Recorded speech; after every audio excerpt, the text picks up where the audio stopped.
Graça e paz, povo mais feliz da terra, povo de Deus. Neste discipulado geral de hoje, nós estaremos abordando aí 5 passos para a libertação de qualquer vício que você tenha.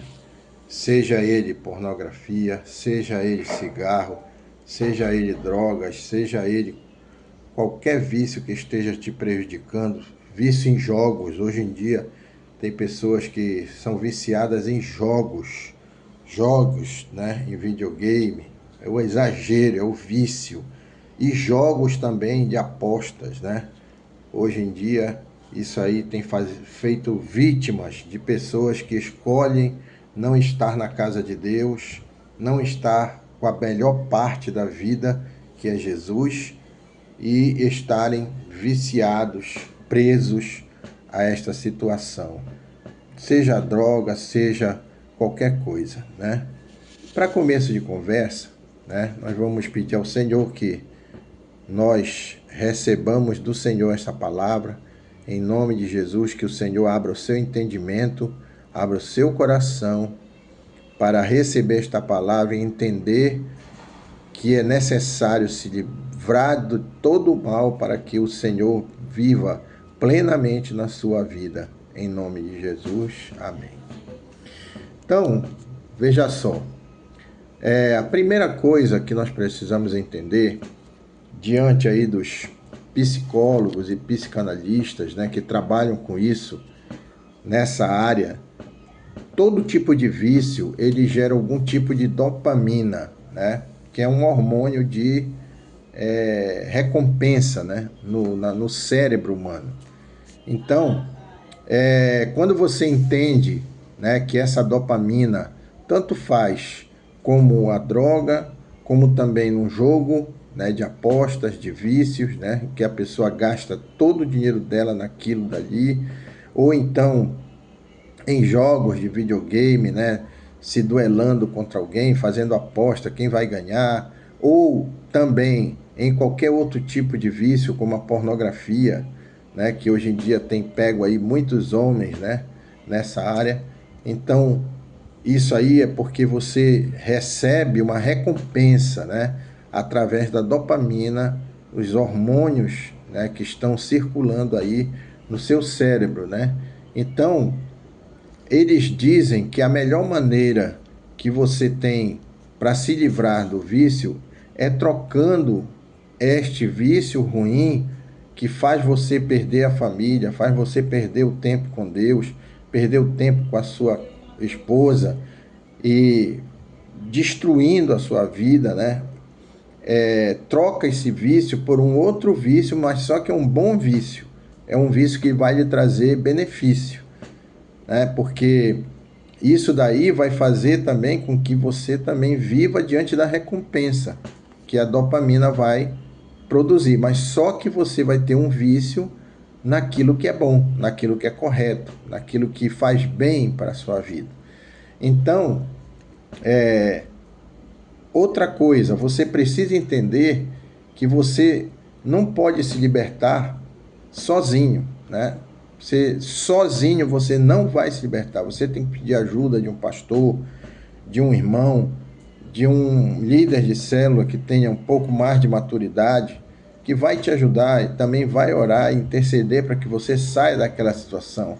E confessar os seus defeitos faz parte da maturidade cristã, de um homem maduro, né? Guardando e escondendo isso para si, você não vai resolver sozinho. E outra coisa, saiba que Jesus veio nos libertar. Ele mesmo disse que ele veio nos libertar da morte e do pecado. Então, nós precisamos entender que Jesus é o libertador de qualquer coisa, não só também de doenças, de perturbações, de insônia, de pesadelos, mas também de vícios, né? Primeira coisa, o primeiro passo, anote aí. Reconhecer que você está preso e dependente, né? Você precisa reconhecer. Você tem que entender que você, olhando para você mesmo, poxa, eu tô preso nisso. Eu não consigo mais ir no culto. Eu não consigo mais ter comunhão com a minha família. Eu não consigo mais usufruir de uma oração, não consigo mais orar, não consigo mais me concentrar, porque a minha mente tá fervilhando em relação a esse vício, né? Que está me levando a essa situação de destruição. Então, 1 João, capítulo 2, no verso 6, né, o Senhor, através da sua palavra, diz: aquele que está em Cristo, ou aquele que está nele, também deve andar como ele andou. Então, o modelo da vida é Jesus. Ele é o nosso modelo maior. Então, nós temos que viver como Jesus viveu. Ele orava, ele tinha um horário com Deus, ele tinha um momento diário com Deus, ele ganhava almas, ele reunia, ele pregava o evangelho, ele estava em comunhão com a igreja. E assim também é o modelo de vida que nós precisamos ter. Segundo passo, né? Andar em santidade. Então, separe-se para Deus. A palavra santidade ou santo significa separar-se, né? Então, Deus escolheu você, então você se separa para Deus, e isso é andar em santidade, e vai ocupar a sua mente com as coisas de Deus, né? Com a palavra de Deus, com a leitura da palavra de Deus, com a oração, né? Segundo Coríntios 6:18, né? Vou procurar aqui. Em 2 Coríntios 6:18, vou conferir aqui com você. Eu tinha marcado aqui já, né? E nós vamos já ver isso aqui, ó. 2 Coríntios 6:18. Olha o que diz aqui, né?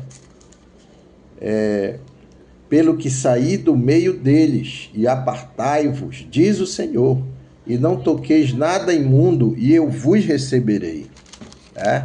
Olha que coisa forte, né? E eu serei para vós pai, e vós sereis para mim filhos e filhas, diz o Senhor, o Todo-Poderoso. Então Deus vai nos receber quando nós nos apartamos do mal, quando nós saímos do meio do pecado, quando nós não tocamos em nada que desagrada a Deus, não fazemos mais aquilo que desagrada a Deus. Isso chama-se conversão, inclusive, né? Mas o processo de não tocar insistentemente, ou seja, vai viciar nas boas práticas, né? Você vai se viciar nas boas práticas, como os psicólogos dizem lá, que você tem que viciar em coisas boas. Então você vai viciar em andar com Deus, em orar, em ler a Bíblia, em estar com os irmãos, em estar na igreja, ouvindo a palavra, estar num momento de comunhão entre os irmãos, né? Que é um momento sadio de viver. Terceira coisa, o terceiro passo, fugir da aparência do mal. Não é só fugir do mal, você tem que fugir da aparência do mal, porque a aparência do mal, ela te conduz ao mal. É aquilo que a gente fala, o diabo nunca vai fazer propaganda do inferno, porque lá tem fogo, lá tem destruição, lá tem tristeza, sofrimento. Então, o que ele faz? Ele cria o caminho bonito, né? Um caminho que você pensa que está fazendo coisas legais e tal, os momentos da festa, do baile, né? Enchendo a cara, né? Enchendo ali a barriga de bebida, né? Enchendo a cabeça de coisas que não prestam. Então, esses momentos aí você tem que evitar de estar perto de pessoas que também te conduzem ao mal.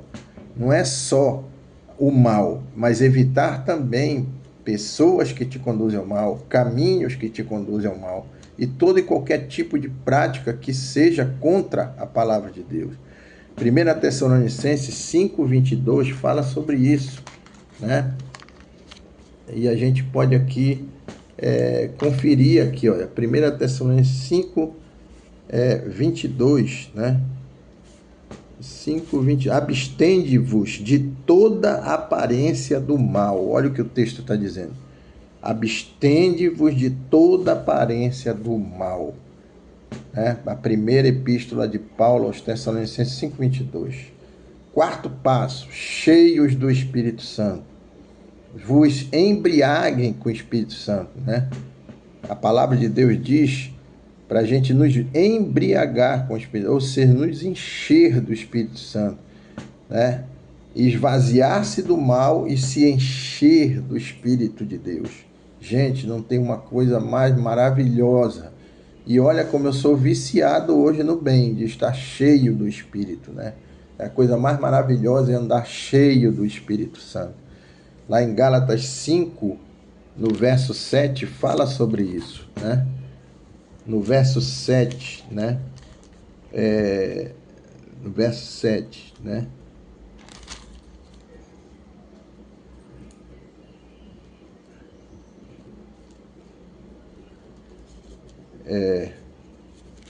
No verso 16, né? 5, não cansemos de fazer o bem, no verso 9. E ele diz aqui, andai no Espírito, né? Para não satisfazer a vontade da carne. Então você anda no Espírito, você se enche do Espírito, você se enche da presença de Deus, né? Para que você ande na presença do Espírito Santo, se enchendo da presença de Deus, né? Então é esse que é a maravilha, né?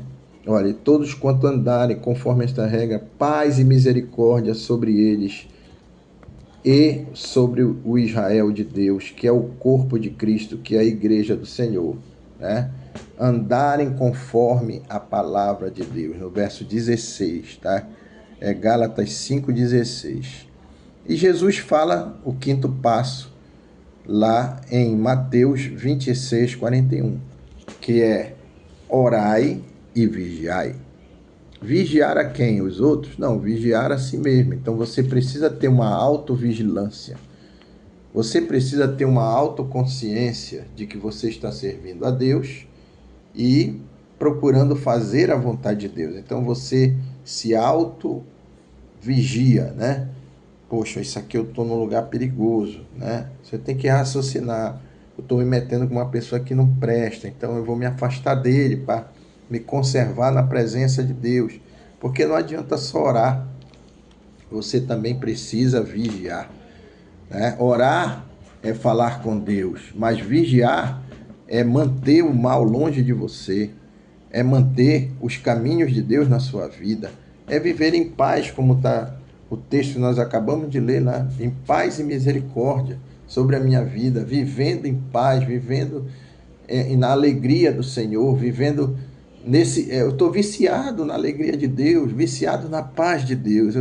Eu quero a paz de Deus novamente. Foi uma das coisas que me fez, inclusive, permanecer em Cristo, foi justamente esse senso de andar na presença de Deus e andar cheio de paz, cheio de alegria, que era uma paz que eu não tinha, né? Eu não tinha no mundo. O mundo não pode oferecer essa paz, e Jesus disse isso. No mundo tereis aflições, mas eu venci o mundo, né? Então a alegria do Senhor é a nossa força, a paz de Deus é a nossa força. Nem a minha justiça serve para Deus, mas a justiça de Deus através da minha vida, essa sim serve. E aí eu estarei glorificando a Deus. Então que não viva você, mas Jesus viva na sua vida. Grave bem esses 5 passos e se liberte de todo e qualquer tipo de vício. Que Deus te abençoe e te guarde.